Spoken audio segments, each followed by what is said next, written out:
There are moments in history that freeze in time, images that stay with us, not just because of what they show, but because of what they make us feel.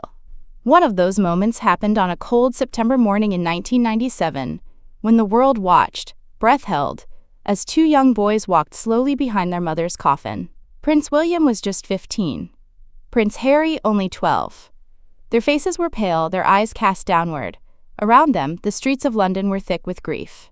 Crowds wept openly, many sobbing uncontrollably. But the boys didn't cry. They didn't waver, they simply walked. Step by agonizing step. To this day, that image haunts us. Not because of the silence, not because of the cameras flashing like lightning, but because it should never have happened. Behind the scenes, there was one person who tried to stop it. Charles Spencer, Princess Diana's brother. A man who, unlike the institution around him, saw not princes, but children. Children who had just lost their mother in the most tragic, public way imaginable. When Spencer was told that William and Harry would be expected to walk in the funeral procession, he was stunned. He said, flat out, never. To parade two boys, still reeling from the shock of their mother's sudden death, in front of billions of eyes?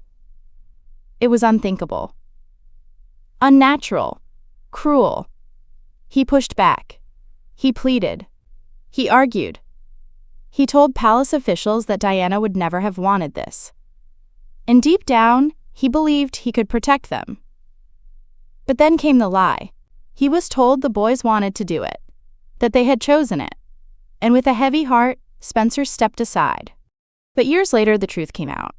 Prince Harry revealed that he never had a choice, that no one asked him, that he did what he was told. Like any child in a system too big to question, Spencer was devastated. He had been misled. And in that moment, he unknowingly allowed the very thing he had fought so hard to prevent. Now pause for a moment and imagine this happening in America.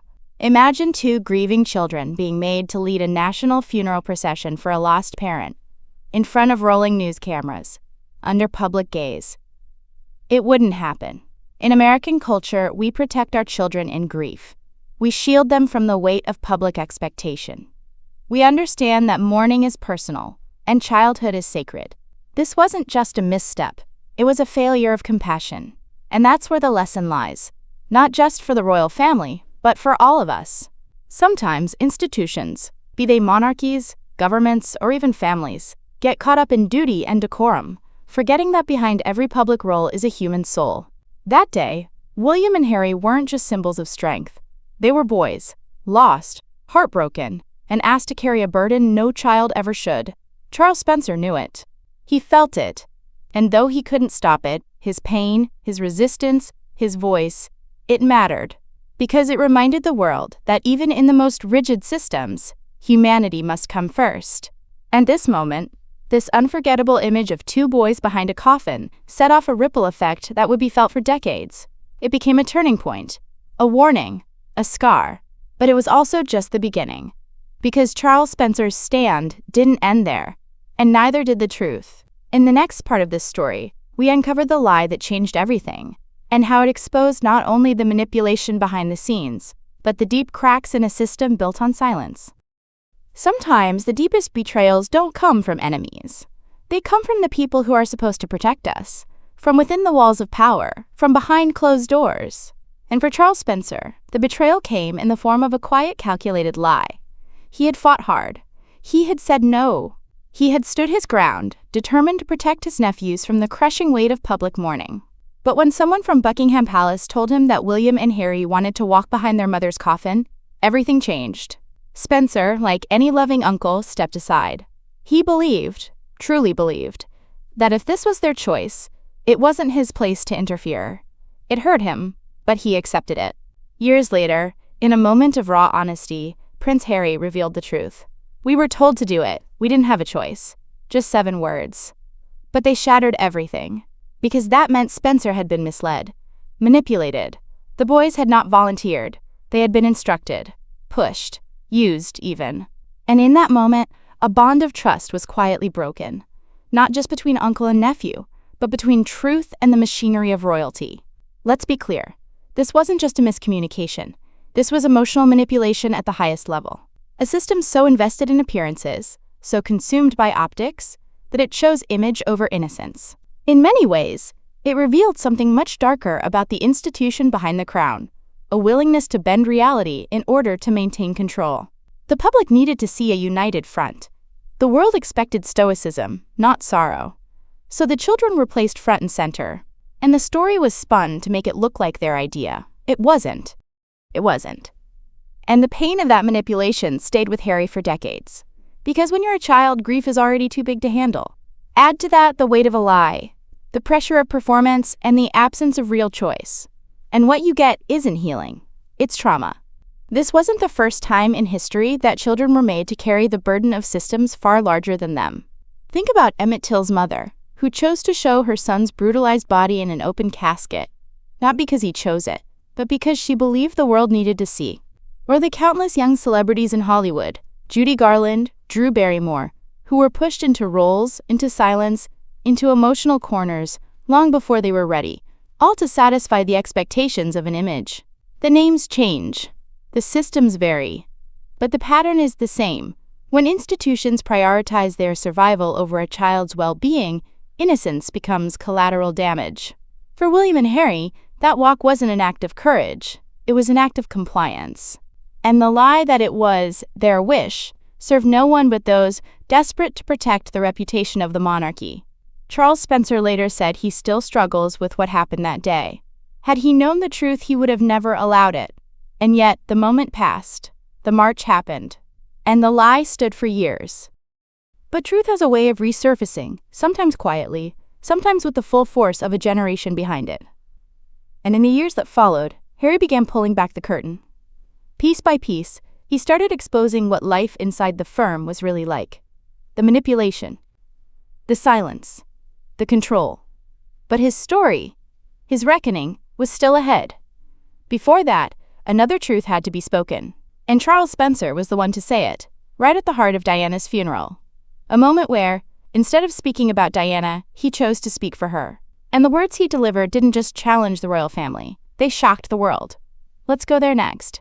Let's revisit the speech that dared to say what no royal ever had. The moment a brother stood at the altar, not to honor tradition, but to speak truth to power. In the hushed stillness of Westminster Abbey, with millions watching around the world and dignitaries seated in solemn rows, one man rose to speak, not as a royal, not as a public figure, but as a brother. And in doing so, Charles Spencer shattered the silence with a truth that echoed far beyond those sacred walls. His eulogy wasn't polished diplomacy. It wasn't tailored for palace approval. It was raw, direct, and fiercely loyal to the woman he had known not as Her Royal Highness, but simply as Diana, his sister. One line in particular cut through the air like a blade. She was the most hunted person of the modern age.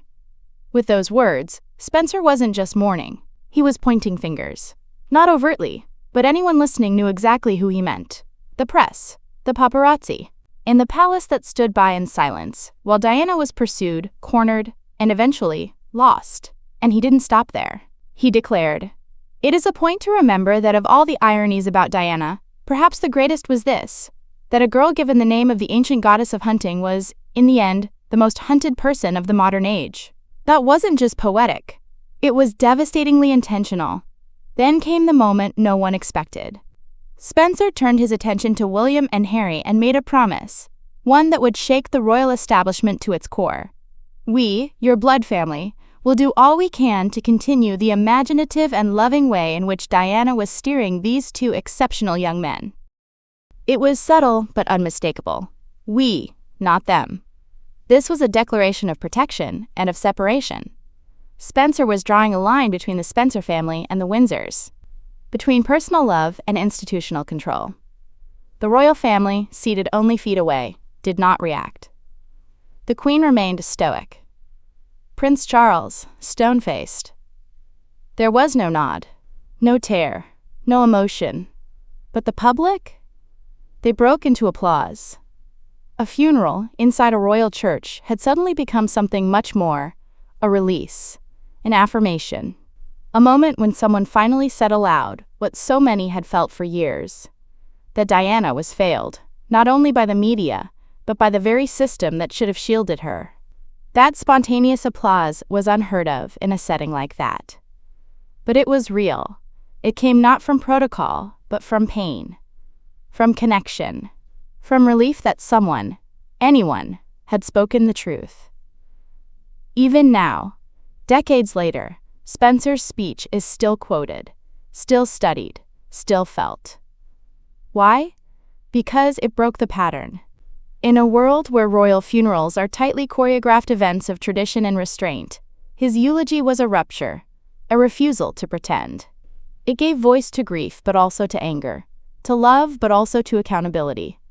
And perhaps most importantly, it reminded the world that Diana wasn't just a public figure. She was a person, flawed, radiant, human.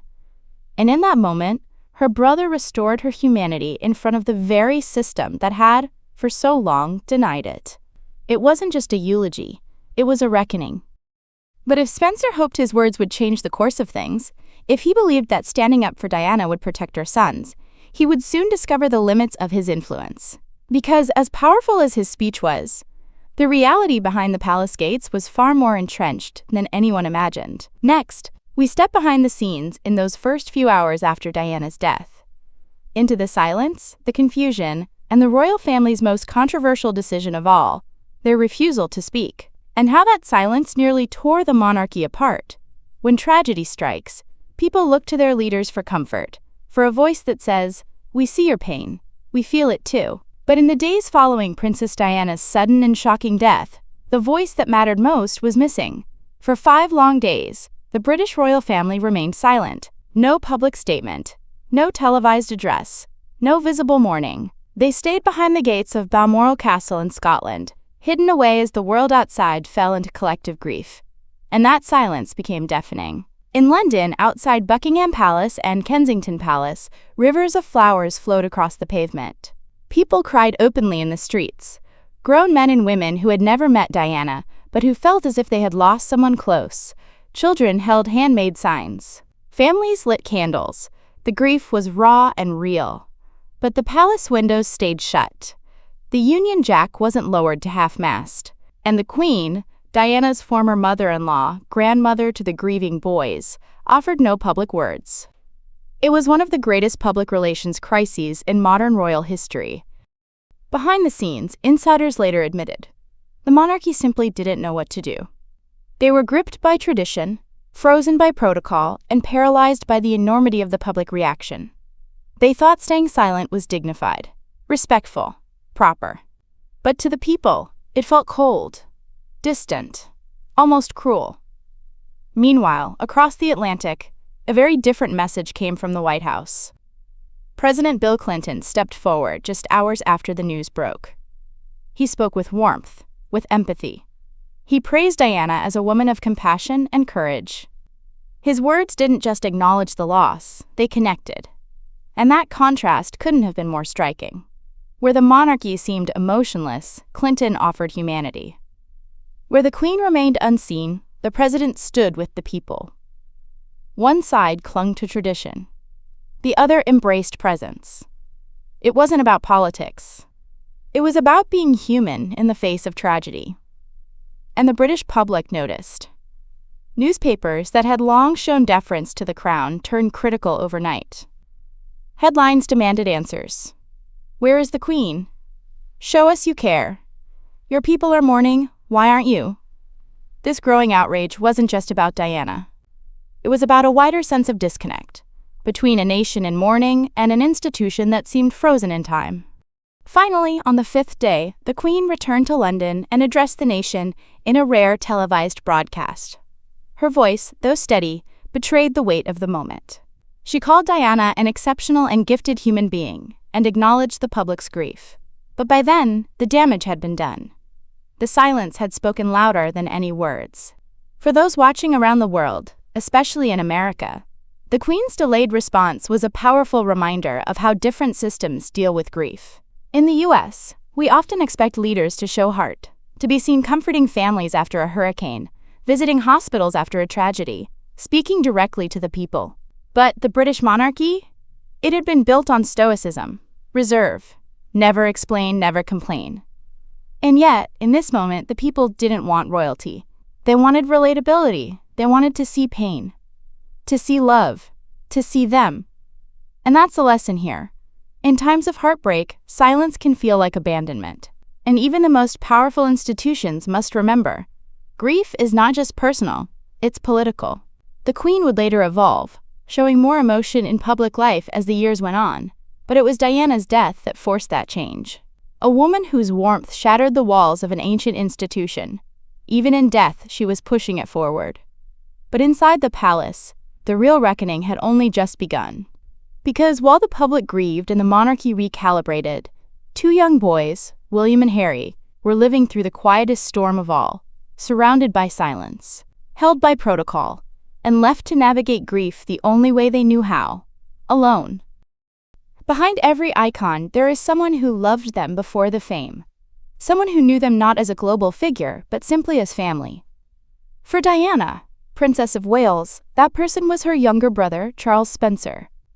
Born into British nobility, Charles is the 9th Earl Spencer, raised on the sprawling Althorpe estate, where he and Diana spent their childhood. They were just a year apart in age and by all accounts deeply bonded, especially during their early years, which were marked by emotional distance from their parents and a divorce that quietly shaped their understanding of love and loyalty. Unlike the grand world Diana would later marry into, Charles's loyalty never required a title or a throne. It was the loyalty of a brother who saw his sister not as a symbol but as a soul. After Diana's death, while the world moved on and the headlines faded, Charles Spencer did something rare. He kept speaking up. He could have easily retreated into aristocratic privacy. He had the wealth, the status, the legacy of the Spencer name to protect. But he chose the harder path, becoming a voice for someone who could no longer defend herself.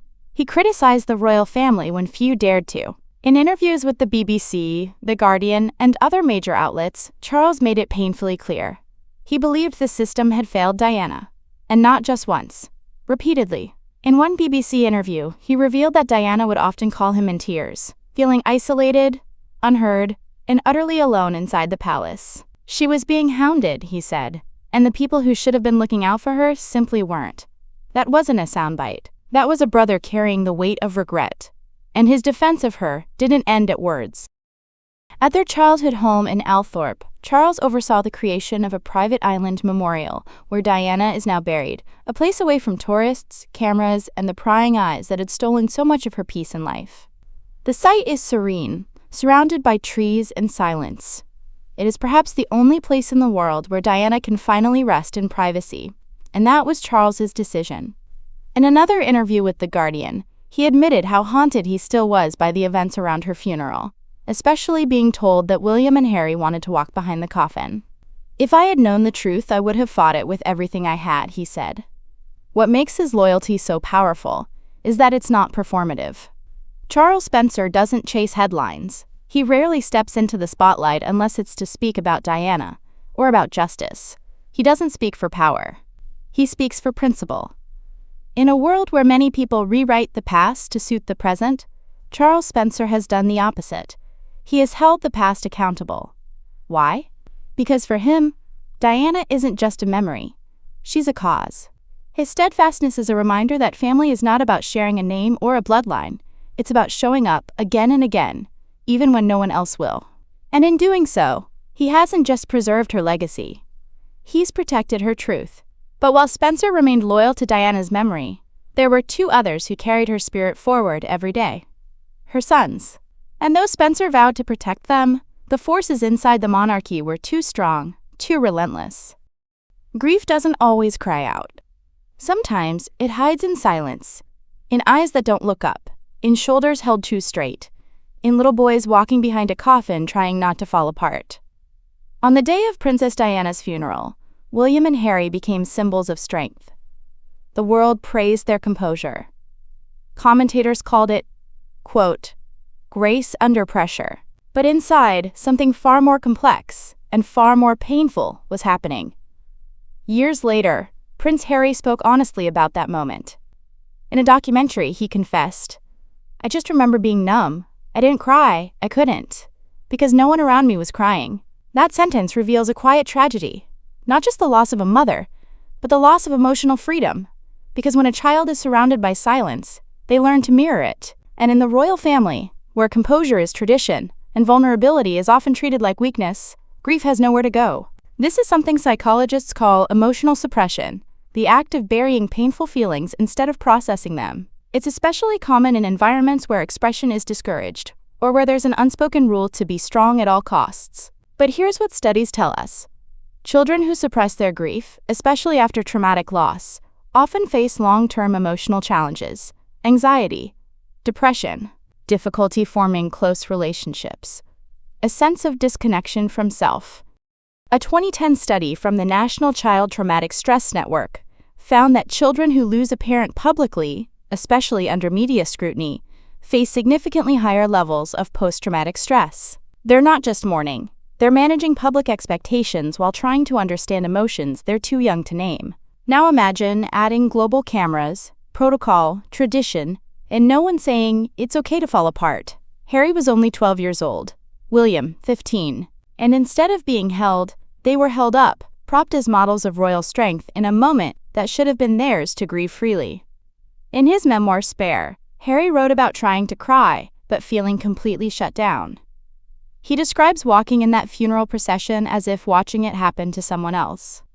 I was outside of my body, he said. It felt like a performance. But this wasn't theater. This was trauma. Even Prince William, known for his composed, dutiful demeanor, has hinted at the emotional toll that day took. In a BBC interview, he said it was one of the hardest things I've ever done, and that, at such a young age, you just do what you're told, but it stays with you. And it did. For Harry, that buried pain resurfaced in his 20s and 30s, leading to bouts of anger, anxiety, and a deep distrust of the press and palace. Only after years of therapy did he begin to name the pain for what it was: grief delayed, not healed. It raises an important question. What happens when a child loses not just a parent, but also the space to grieve that parent? It's a question bigger than the monarchy.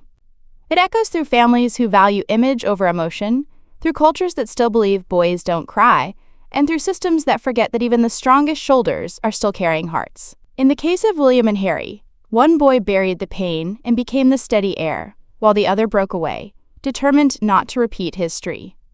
Both choices are human, both are valid, and both were shaped by that moment on the pavement, walking behind the woman who had given them love when the world around them offered little else. But the trauma didn't end there. Because even as Harry and William were privately mourning, the public narrative around Diana was spinning. Her life, her story, was being told by others. Media headlines, royal briefings, public myth-making. And that's where Charles Spencer's voice became even more vital, as he stepped forward, not just to defend his sister's past, but to fight against the very system that, in his words, had abandoned her. Because once the divorce was finalized, Diana lost her official title, her royal protection, and the safety net that came, at least in theory, with being part of the firm. She was still the mother of the future king, still one of the most recognizable women in the world. But in the eyes of the palace, she was no longer their responsibility. And that's when she became most vulnerable. Charles Spencer, her brother, spoke out again and again about this abandonment. In interviews with The Guardian, BBC, and others, he didn't hold back. They used her, he said, and then discarded her when she was no longer useful. He believed the institution had taken all it needed from Diana, her charm, her popularity, her public appeal, and then, when the marriage fell apart, it offered her little more than silence. No protection from the press, no security detail, no support in managing the storm that continued to rage around her. And what made it worse? The palace knew how vulnerable she was. They had seen how the media followed her every move. They knew she was often chased by dozens of paparazzi, even into tunnels, even at night. They knew she had voiced fear for her life. And yet, they did nothing. For Spencer, this wasn't just neglect. It was systemic. A deliberate choice rooted in how institutions like the monarchy often deal with women who refuse to be silent. Because Diana wasn't content to play the quiet, obedient role. She spoke out. She told the truth about her struggles with mental health, with loneliness, with betrayal. She took her pain and made it public, not to shame, but to seek understanding. But for institutions built on secrecy and image, a woman like that is a threat. And that pattern didn't stop with Diana. Years later, Meghan Markle would find herself walking a strikingly similar path. At first, she was celebrated. the American actress who brought diversity, modernity, and a refreshing energy into the royal family. But when she started speaking her mind, when she showed independence, spoke about her mental health, and asked for help, the tone shifted. Suddenly she was difficult, unroyal, a disruptor. And like Diana, Meghan would eventually find herself without protection, not just in the physical sense, but emotionally and institutionally. The media attacks grew relentless. The palace, again, stayed largely silent. The pressure mounted, and Harry, Diana's son, saw the signs. He knew this story. He had lived it once before. In one of the most poignant interviews of the modern royal era, Harry said, "I was afraid history would repeat itself." It wasn't paranoia. It was memory. He had watched his mother be chewed up by a system that refused to adapt or protect. And now, he was watching it happen again, this time to the woman he loved. That's why Diana's story doesn't live in the past. It continues in the present, echoing through the choices Harry has made to step away, to speak out, and to protect his family in a way he wishes someone had protected his mother. Charles Spencer, in his own way, has always been that voice, a reminder that silence is complicity, and that systems don't change until they are forced to see what they've done. But even as Spencer called out the royal family, and Harry began to distance himself from it, there remained one final promise Spencer had made at Diana's funeral: to protect her sons. A promise that, despite all his efforts, proved nearly impossible to keep. In January 2020, the world watched in stunned disbelief as Prince Harry and Meghan Markle stepped away from royal life, not just from their titles, but from the very institution that had defined Harry's existence since birth. It was a seismic shift. For many in Britain, it was the biggest royal shock since King Edward VIII abdicated the throne in 1936 to marry the woman he loved. But this wasn't about abandoning duty for romance. This was about something much deeper: a man breaking a generational cycle of silence, pain, and compliance. When Harry and Meghan announced their decision to step back, the press called it rebellion, a break from tradition, a betrayal of the crown. But for Harry, it was none of those things. It was survival. In interviews following their departure, most notably the one with Oprah Winfrey, Harry said something that revealed the heart of his choice: "I was terrified history was repeating itself." He was watching Meghan, his wife and the mother of his children, be hounded by the same press that had chased his mother into a Paris tunnel. He saw the institution he grew up in repeat its cold indifference, the same pattern of silence, denial, and protection of image over people. Only this time, he had the power to leave. And so he did. And that's what makes this story so compelling. Not just the drama of departure, but what it reveals about growth, about courage, about breaking cycles. Because Harry is, in so many ways, his mother's son. Like Diana, he wears his heart on his sleeve. He values honesty, emotional connection, and the freedom to speak his truth. But unlike Diana, Harry had something she didn't: the ability to choose a different life. Diana tried.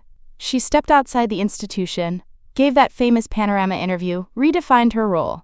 But she was still entangled, still vulnerable, still followed. Harry, however, walked away entirely. From the titles, from the security, from the press infrastructure that once framed his every move. And he did it to protect his wife, to protect his children, to protect himself. It's a powerful reminder that while we may inherit trauma, we don't have to repeat it. Where Diana fought for her own voice, Harry fought for his family's future. Where Diana was silenced, Harry chose to speak out, publicly, emotionally, unapologetically. And in doing so, he changed the narrative. Not just for royals, but for anyone who's ever been caught between the pull of tradition and the call of self-preservation. Because there's a point in every story, every life, where we must ask, what is the cost of staying silent? What is the cost of staying loyal to something that doesn't protect us? Harry found his answer, and he walked toward freedom, not because it was easy, but because it was necessary. That decision was not without consequences. The British tabloids attacked. The royal institution distanced itself. Even family ties grew strained. But still, Harry stood firm. In that choice, there is a lesson for all of us. Sometimes the bravest thing you can do is say enough.